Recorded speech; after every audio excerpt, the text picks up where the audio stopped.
What's good, y'all, and welcome to my review for this week's episode of Hero Aka Season 6, bro. And oh my god, oh my god, oh my god, bro.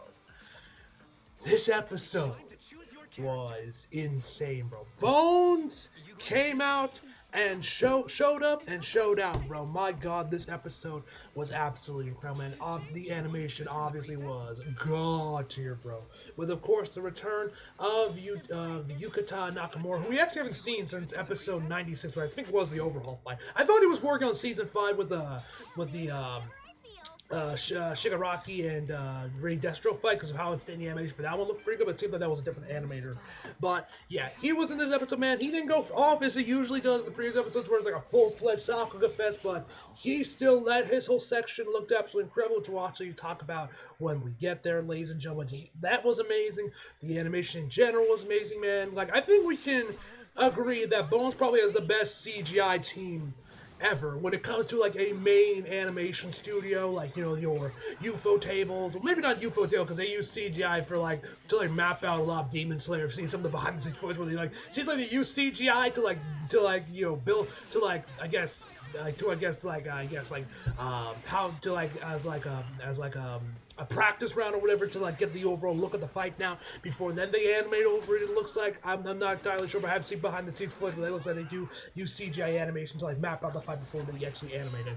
But you know, you got your Mappas, you know, your Madhouses, your Wit Studios, etc., etc., etc. You know, the main major studios that we all know and are familiar with. I think we can say let's think that Bones has the best one, bro, because I've already mentioned, like, you know, the CGI has always looked pretty good, but I always mention like the swinging sections, which Jesus Christ, bro, when I've said this countless times, but I'm gonna say it again. For the love of God, man, can Marvel please get Studio C on a Spider-Man anime, please? Like, bro, they are basically begging you. They've given you like 5 mixtapes at this point, basically. All of them amazing. It's just like, just give them the wall crawler, man. Just give them the goddamn wall crawler already, man. But either way, man, that was incredible, man. I think at this point we can all agree that the rumors that Hiroaki has been having production issues for this last arc are complete bullshit. Now, granted, I don't know. I haven't seen any. Now I could be wrong, and it could just be like they've just been able to power through it. But maybe for like the last like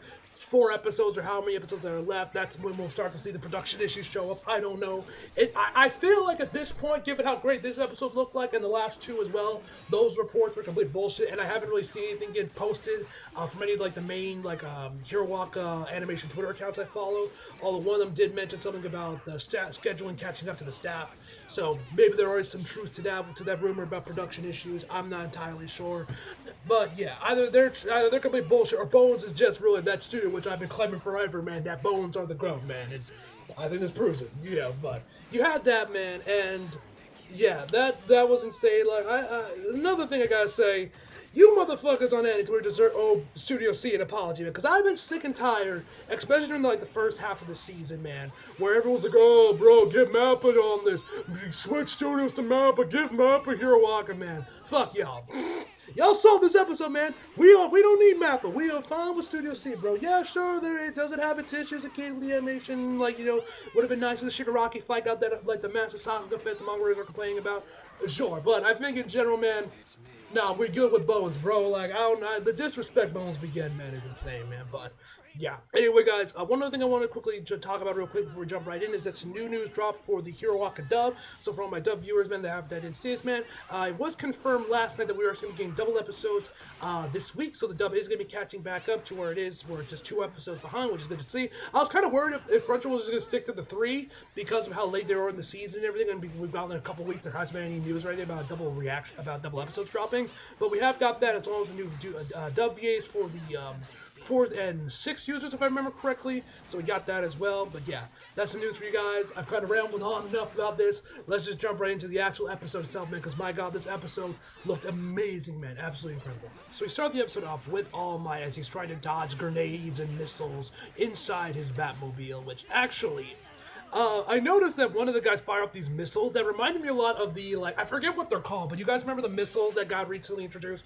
in AOT that they would fire up to take out the armored Titan, where they like fire them and they like pull back the string and they blow up, you know, from that got introduced in AOT from like the last couple of seasons. They basically look like those type of missiles. I don't remember the exact name what they're called in either this show or in AOT, but that's something I noticed. I instantly recognize those missiles. But anyway, after the grenade hits them out there, and All Might's trying to like regain control as there's grenades and other stuff flying at him, All Might realizes that this is indeed that, you know, they're actually trying to like separate him from Izuku. He managed to grab his phone out there. Honestly, I don't even know how the fuck All Might was able to pull all this shit off, given, you know, what's been going on, all the explosions going on, how quick he was able to do it. I don't know how he was able to pull all this off. But anyway, he grabs his phone, calls up Hawks and Endeavor, telling them about what's going on with Izuku. Then the two missiles fire off right towards him, and All Might somehow manages to get out of the car. Like I said, I don't even know how All Might was able to pull all this off so quickly, but he managed to get out of the car with some sort of briefcase. I don't think we've actually seen what's in this briefcase before. I don't know if this was ever revealed like the last episode or anything, but he's carrying some sort of briefcase. So I managed to get out there. The Batmobile is like, it goes off the railing into like some building. I'm thinking the car is total, but as we see later in the episode, the car is just fine. I don't know, maybe it's made out of fucking vibranium or something. I don't fucking know. Whatever the case may be, the criminals start to realize that that is indeed All Might, and they're like, oh shit, it's All Might. Well, then the guy with the gas mask tells like, hey, don't worry about it. That doesn't change what we need to do. He's not the same. The All Might we know is long dead. Now, at this point, I'm thinking All Might's gonna be, because I don't think they know that All Might can still kind of go buff yet. That I'm thinking he might try and go buff to make it still like try and fake him out there a little bit to like be like, oh shit, he still has the powers. No, we're not gonna try and do this. But apparently, you know, spending all of this time inside of a Batmobile has somehow rubbed off on All Might, because my man straight up turns into fucking Batman here for a hot second, bro. Like, yo, like I know a lot of people. If you ask all people what's their favorite All Might moment, most people are gonna probably pick, you know, his fight with All for One and, you know, the United States match, or him saying, now it's your turn. You know, like those are some both of them were extremely powerful. Or maybe they might pick, you know, the whole scene in season 3 as well later on when he tried to convince Inko to like let Izuku back into UA. Like that, like all of those were amazing scenes, bro. But I'm picking this scene as my favorite All Might, at least up to this point. We might see something more crazier in the later season, man, but this was absolutely insane. So these guys these guys are coming out there, they're ready to throw down with All Might. We get a flashback back to Izuku when he was hugging his mom, and All Might simply tells him, move. And then we get another flashback to that scene when he said, I will protect and raise Izuku up, when he was trying to convince Inko to let him back into UA. And he says, and then he like takes one step forward, man, and oh my god, the sound effects they were using here, and then they got all the speed lines going on there, bro, like, oh my god, whoever directed this episode, which it seems like from the tweets I saw, this episode was directed by someone by the name of Tomo Okubo, if I'm pronouncing that right. He was seemed to be the episode director for this episode, man. Bro, give that man a fucking raise, bro. Like, if he was actually the episode director for this episode, man, Jesus fucking Christ, bro. This man knows shit. I don't know what other episodes from Hero Aka's past he's also directed as well, but Jesus Christ, man, his directing this episode was absolutely superb. So anyway, I'm getting off track. He tells him that the boy that boy has carried a burden far heavier than mine this whole time. Another flashback to season 4 with Izuku as well. Even so, he's devoted to me. And this entire time, all All Might is doing is just walking towards these guys. He is just walking to them. You know, like I said, like I mentioned before, All Might has somehow turned into Batman in this very moment. This starts to scare them off. They start backing away. They fall on their asses, man. As you see All Might with the fire behind him, he marches towards them. If something ever happens to him, it'll be because I'm dead. And we just get a close-up of All Might's eyes, bro. Oh my god, this scene goes so hard, bro. This scene goes so hard, bro. Like, oh my god, this scene was absolutely incredible, bro. Like I said, All Might somehow turned to Batman, bro. I don't know what happened. I don't know what went down that Batmobile, bro. But clearly that whole, like, using fear on him clearly started to rub off on him, bro. But we go from one incredible section to another incredible section where Izuku is trying to figure out where Lady Nagant is as she's shooting at him, and we get this absolutely beautiful section here where first up we have Izuku like bouncing around buildings, zigzagging to try to avoid her line of fire to keep her from taking his path. And actually, this is something I noticed. Actually, you actually see Izuku like land on one of the buildings and jump right off there, which was actually one of the previous stills they released, both released I think yesterday was when they dropped. And when I saw the shot of like the freeze frame of Izuku and he's like kind of like rushing, like he's kind of like launching off the building, it instantly reminded me of the shot from like Black Adam with the Rock, that's got memed a lot. If you guys follow me on Twitter, you probably saw me tweet about that same energy with that, and also the shot from the Yamamoto and Yuha fight from the Thousand Year Blood War anime as well. But anyway, that transitioned to an absolutely gorgeous swinging section that at first I thought was a mixture of 2D and 3D like they usually have been, where the backgrounds are CG but Izuku's 2D. This section was completely CGI. But Jesus Christ, bro, it looked absolutely amazing. Like I said, I think we can all agree Bones has probably, that Studio C, or just Bones in general, has the best CGI team of a major studio that doesn't like, I'm forgetting, I don't know the word, I'm forgetting something on the word I'm looking for, that doesn't specify in, CG animation like the JoJo OP team. But either way, man, this looked incredible. He was trying to going from swinging from building to building.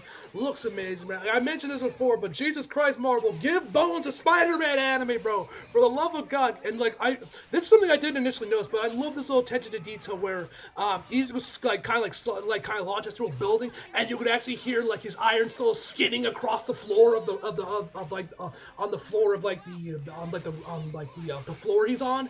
That looked really cool as well, man. There was also this one shot where Izuku gets super low, and where it's like almost like in the same position before he goes right back up. That looked exactly like how the final swing looked like in Spider-Man 1. I don't know if that was meant to be a little like homage to Spider-Man 1 there, but when I saw Izuku was super low like that, man, the first that popped in my mind was this final swing from Spider-Man 1, man. It looked amazing, bro. This review is going to be a lot of gushing, as you guys can tell. This review is going to be a lot of gushing. Either way, man, Izuku's spider sense goes off there, and he realizes that there's no bullet coming from Lady Nagant. He comes right behind, but he manages to block it. But still, it looks like that she fought off another bullet that ends up managing to skin him a little bit. And Izuku's trying to wondering where she is. If she doesn't have a support corps, she should be able to find him. And that's when he realized that, she's able to walk on air. And oh my god, bro, the music. Oh, the music in this episode, bro. Ooh. Okay. Now, I don't know. I assume this might be an old track. This might be part of All for One theme that we just haven't heard in a while. Or this could just be Lady Nagant's theme, or maybe a mixture of the two, man. But I love the song that plays here, man. That little... which I don't know if that was from a violin or a fucking sax. I'm no musician, man, but oh my god, that sounded amazing. As we see Lady Nagant skipping across the air before we cut back to All for One, where he says, with this quirk, your range will expand dramatically, man. And that's when I like this little diagram they had here where you see where the buildings are 3D, and you see a little icon thing of what Izuku looks like, man, and then you have Lady Nagant kind of looking like a Punisher skull kind of thing. Looks pretty cool, man, as he's trying to figure out how Lady Nagant is working, and how she's getting her trajectory to figure out a way to stop her from attacking him. And that's when he goes down to the ground and fires off his smoke. And then that's when En tells him, "Hey, bro, didn't you learn from what I told you last time? You can't be fire throwing off so much smoke like that, bro." So he tells him that your opponent is basically a high-speed, long-range moving artillery. You'll be hit the second you leave the smoke. You have nowhere to run. And then Izuku says, "I'm not trying to run." And then this is when Izuku starts to do squats. And you guys will see some of my reaction. I am completely perplexed at this kind of moment. I'm like, bro, why are you doing squats, bro? This is not the time for you to get in your leg day exercise, bro. Obviously, as we see the episode later on, we know why Izuku's out here doing 100 squats. But at the time, I'm like, bro, why are you doing squats, my G? This ain't time for you to get your leg day exercise in. Anyway, that's when the third shows up and tells Izuku that he doesn't recommend what he's doing because he knows what he's doing. He's trying to do the parallel processing, which it's been since the last time we heard Endeavor say parallel processing. Which you guys remember? If you guys watched the season 5 reviews, you guys remember us comparing that to the blast processing of the Sega Genesis. But anyway. He doesn't recommend that Izuku does because he isn't at that level yet, because he hasn't really used or got used to all the quirks in Up One For All, so it's going to be very messy if he tries to juggle them all at once. But that doesn't stop Izuku. He says it's too late, and we already see it looks like almost the lightning, red lightning effects of One For All, but now just concentrate into his legs, and that's when he uses the third quirk called Fajin, if I'm pronouncing that right. I don't know if I am. But then we get back to Lady Nagata. She has her scope out there waiting for Izuku to move from the smoke. And I gotta say, I love the look of this whole thing where like we see like her eye turns into a scope and does like the swirly thing. And we actually see the scope itself as like this hexagonal shaped thing. It looks really cool, man. I really love the design of it. I love the sound effect of like her guns and the sound effect of her walking on air, man. I haven't really mentioned it before, but love those sound effects, man. So we first see one thing coming out of the smoke. She fires him, and it ends up just being his cape. And that's when she sees like 3 separate decoys, and that's when she realizes that Izuku's trying to fake her out. One of them was his mask, the other one was his back. I forget what the third one was, but as she's trying to shoot around looking for where Izuku is, I love this. Oh my god, this was so good. Where we like get like a like where the camera like zooms into one of the buildings, and Izuku pops right out the top there and grabs Lady Nagant's arm, man. Oh, that looks so clean, man. That looks so clean. So then Izuku kind of explains that he was going to send out the decoys from Lady Nagata to check that Lady Nagata is in the air to time her attacks, and then runs inside the building and then goes from there to figure out where their locations, and that is when he was going to time the strike. And so Izuku tells that, I'll have you tell me all about One for All. She tells him like, you think you've won, and then fires off her gun, this time from her elbow, man. The animation on that looks really cool as well. And then as Izuku's falling down the buildings, which I don't know, which first of all, how the hell is Izuku not getting any fall damage from all this, man? Like, bro, if you don't remember the first Spider-Man game, you guys know you can't go to the ground. If you go down to the ground and you go too low, it's instant game over, bro. Like, see, this whole thing just kind of reminded me of that. But one thing I did like, this is another really cool attention to detail thing where as Izuku's falling down, and he's like asking her, like, why are you on all for one side? Why are you on all for one side? You used to be a hero. You can actually see Izuku's voice getting more echoey as he falls down, and further down, which I thought was a nice little attention to detail there, man. Thought that looked really cool, man. So once again, Lady Nagant's still shooting at Izuku. He's still managing to dodge him, but to dodge the bullets from doing serious damage, but they're still keep grazing him, man. Which one of them actually ends up getting rid of one of his like one of his pouches on his utility belt, man. Which I couldn't really get a good look of what was in there. It looks like it just might have just been like some like medical supplies he had in there, which he's definitely gonna need, man. After all these shots he's taking, man, he's definitely gonna need to like make sure those wounds don't get infected, man.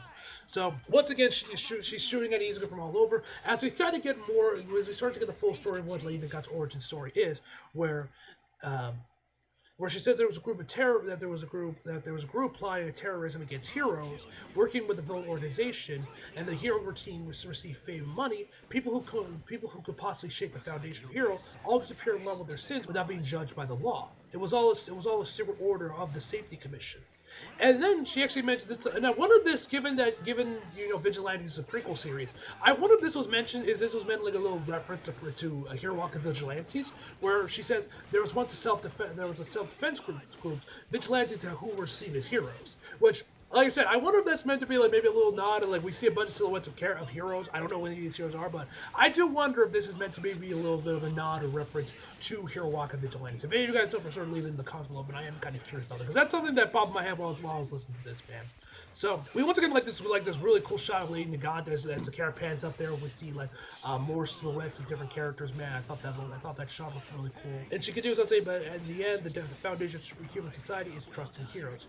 She was just a cog in the machine to maintain that trust. And we get a flashback to when she's like where it looks like she's like killed all the other criminals in this room. One guy is left there. He's begging for his life that we haven't done anything. We were just planning. And Lady Nagata shoots him from point blank range. We see her body is completely covered in blood. A public face and a secret face, she says. She obeyed, and obeyed. We then get another flashback to when she's run up, where she's met up by a bunch of kids. They're like, oh my god, Lady Nagata, I'm such a big fan of you, shake my hand. Because, Japan loves having like the little like handshaking meetings things. I don't really get the appeal of it, but whatever, that's Japan for you guys. Y'all know Japan has some weird stuff going on with like idol groups or whatever, man. Like, it is what it is, bro.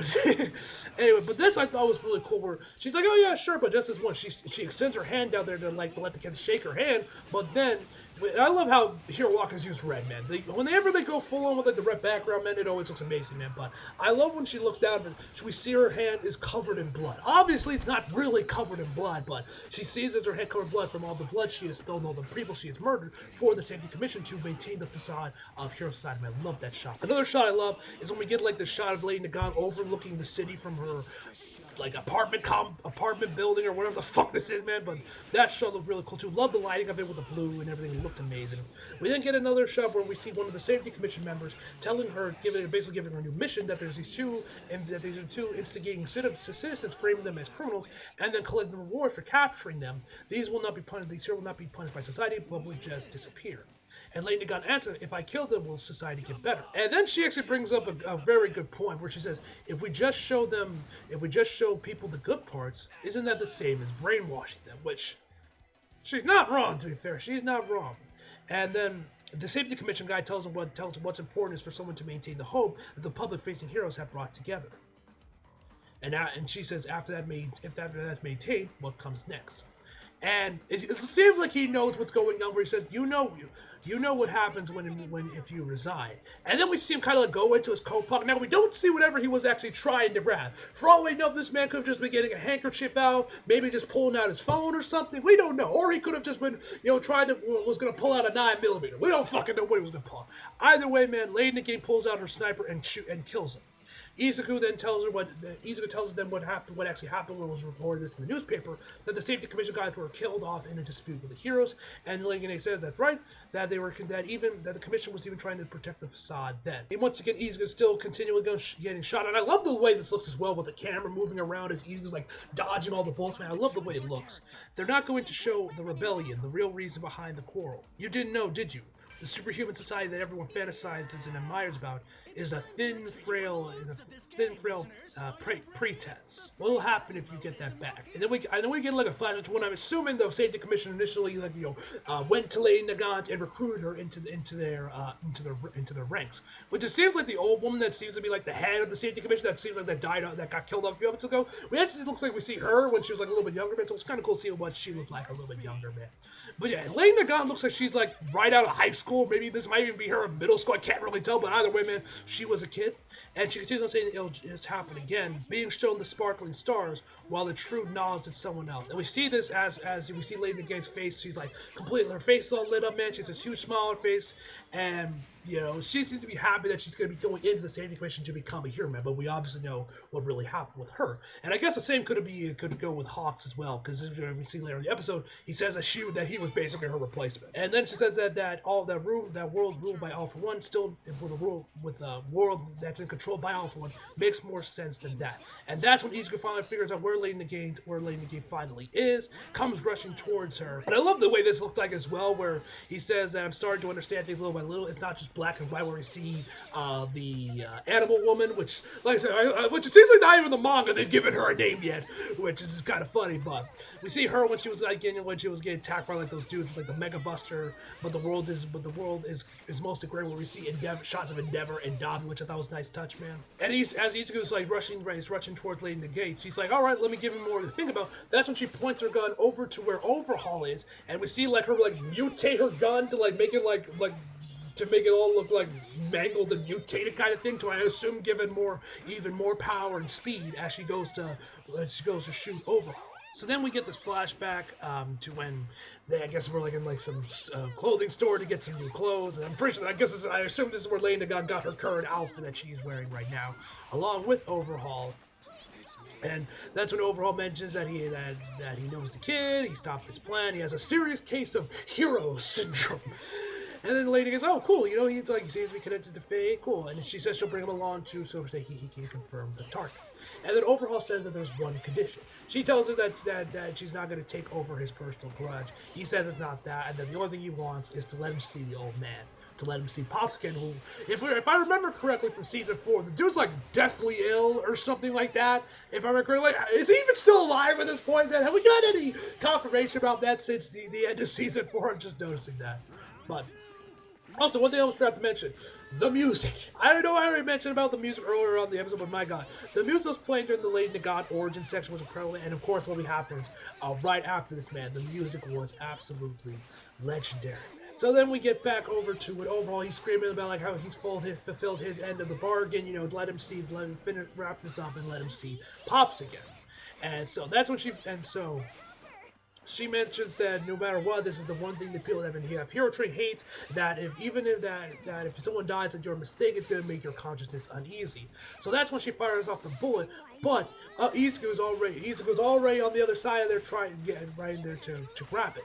And this is when we find that he's once again we can kind of get like the full explanation of how Fan Jin works. Where basically, if you by repeating constant movement, it temporarily stores kinetic energy, which explains what Izuku was doing all those freaking squats earlier. And he was also doing that with his legs as Lady Nagan was shooting at him earlier on in the episode. So, and this is, of course, when the animation just goes on. This is when we get to the Sakuga, bro. And oh my god, this whole section looked to me like, especially this one section right here, where Izuku changes trajectory to go over to where Overhaul is to get him out of the range of the bullet, where he says, everyone in my generation knows the sign of all my rushing faster than the bullet, which is very, faster than the speed bullet, which is very Superman-esque, as we all know. I love how slow-mo it is when the camera slowly pans over as the bullet comes towards Overhaul. You can see the individual rain droplets, man, before Izuku just shows out of nowhere and manages to get him out of the way. Now, if there was one little issue I had with the animation here, if there was one little minor critique that I did have with this episode, I wish this wasn't a freeze frame right here when we see Izuku coming around there. Now, obviously, this is how it looked like in the manga, man, and the shot itself, don't get me wrong, the shot itself looks incredible. You 3-frame this shit, it looks amazing. But I do wish this wasn't just a freeze frame, and then maybe instead they kind of continue on with the slow-mo thing where we saw Izuku slowly coming towards Overall, and he got him out of the way, and that's kind of where you can get that freeze frame of him, like it was the manga, man. But just by itself, it did kind of like throw me out a little bit in the episode, man. I don't know what it is. I've kind of been noticing freeze frames a lot more, and it's kind of been bugging me a little bit more. I don't know if this is just from Annie Twitter constantly bitching.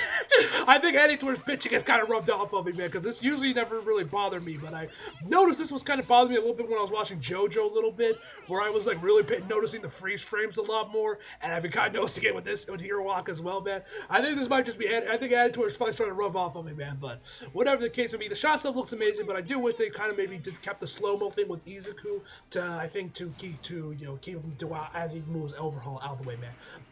That's like about the only minor thing I had a problem with this episode. I do wish that was maybe they kept with the slow-mo with this rather than kind of doing like a freeze frame that just it's just a copy of the manga panel.